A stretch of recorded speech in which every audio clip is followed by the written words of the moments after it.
नमस्कार मु लीना मो वीडियो चैनल रे समस्त को स्वागत करुँ। आज गोटे विशेष उपादेयता गछ संबंध में किसी तथ्य देवाक चाहूँगी। ये गछर ना हूँ तुलसी। यही तुलसी गछ संबंध में गुणाधिक समस्ते जानते। आयुर्वेद रे ये गछर प्रमुख भूमिका रही। विभिन्न औषध बनइबारे बा बहु दुरासाध्य रोग भल करिबारे ये गछर विशेष भूमिका अच्छी। तेणु यही गछ संबंध में आसतु किसी उपादेय तथ्य जानिबा। नंबर 1 बांती। बांती होतिले यार रस को पान करने द्वारा अदा सहित मिसाई पान करने द्वारा आरोग्य मिलता है। द्वितीय हूँ ज्वर।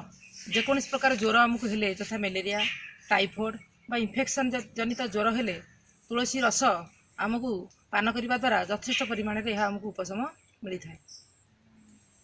तृतीय कथा यूरिक एसिड। रक्त में यूरिक एसिड अधिक मात्रा प्रभावित होगा द्वारा किडनी रे स्टोन होता है।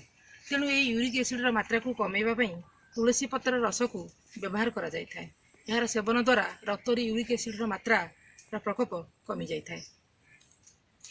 चतुर्थ कथा है कान। कानर समस्या दूर करिबारे तुलसी रस सहायक होता है। कान को न शुवा द्वारा कानरू जो रस बाहर से रस को कमेवाई कान जो बुहे आम कहते जोटा को सेटा को कमेवाई आम तुलसी रस को कर्पूर सहित मिसाई लगाइले कानर समस्या दूरीभूत। पंचम कथा है पोड़ा घा को तुलसी आरोग्य करें। पोड़ा घाटी जो जगार होता है तुलसी रस और नड़िया तेल लगेवा द्वारा प्रलेप देवा द्वारा पोड़ा घा रु आमको आरोग्य मिलता है। षष्ठ कथा तुलसी आहरी एक उपकारिता गुण अच्छी यथा श्वास और आजमा जनित समस्या।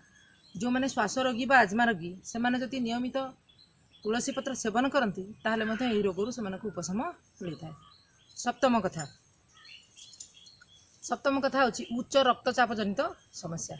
खाली पेटरे 4टी तुलसी पत्र और लुण मिसाई खाइबा द्वारा उच्च रक्तचाप जनित समस्या आरोग्य मिलता है।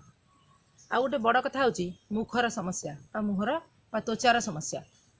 आमर मुहरे देखा जाउथबा जो जो समस्या गुड़िक अर्थात व्रण बा मुहर उठुवा विभिन्न जिनस को आरोग्य करने तुलसी पत्र को बाटी तार एक लेप प्रस्तुत करी से गोलाप जल मिसाई यदि मुखरे लगा जाए ता द्वारा मुखर सौंदर्य वृद्धि पावा संगे संगे मुखरे उठुवा व्रण और अन्य जिनसर विनाश होता है। तेणु तुलसी आमको यही भाव में अनेक मात्रा सहायक होता है। आज तुलसी संबंधी उपादेयता बा तुलसी गछर विशेष तथ्य जहाँ मुझे आगे रखिली केमती लगिला दयाकोरी कमेंट माध्यम मते जणाइबे। मु रहूची नमस्कार।